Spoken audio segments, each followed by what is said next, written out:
from Democracy at Work with another Wolff response. This time a response to the Pandora papers released over the last week.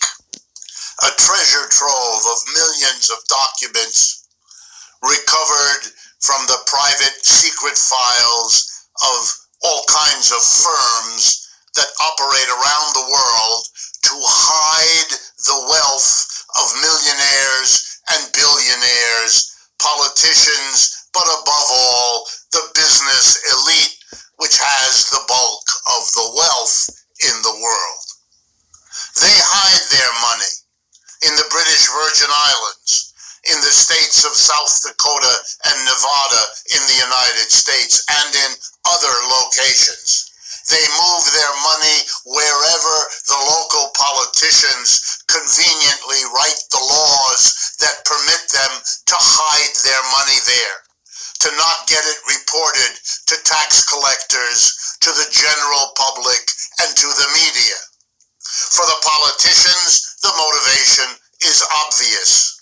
They don't want the voters to know that they're very wealthy, that they might then ask questions. Where does that wealth come from? With what is it connected? With whom? What purposes have been served along the way to amass that money? All questions that are perfectly legitimate in giving a voter a sense of whom to vote for. The very politicians who tell you about transparency are right there among those revealed to be the opposite of transparent. But the big story here isn't the politicians. It's the money men and women who run those politicians, who usually own them. They're hiding their money for a different reason. Major one, to evade taxes. Their money might have been ill-gotten, illegal, corrupt, and so they don't want their governments to know, and they don't want to pay taxes. They want to hide it.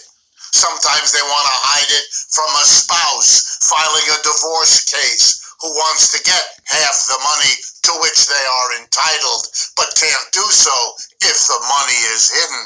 Sometimes it's a business person who knows that the government is going to find out pretty soon how that money was acquired, and they don't want that